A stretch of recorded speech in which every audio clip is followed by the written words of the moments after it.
First prize S. Akshaya. Second prize R. Vidarshana. Third prize M. Dilip. பரிசு பெறும் குழந்தைகள் விரைவாக மேடைக்கு வந்தால் அடுத்தது கலை நிகழ்ச்சிகளை ரசிக்கலாம்.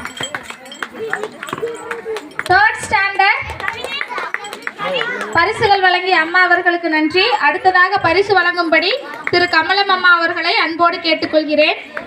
Third standard balloon bursting. First prize S Akshaya. Second prize T Yuthi Tejaswi. Third prize P Kavinesh.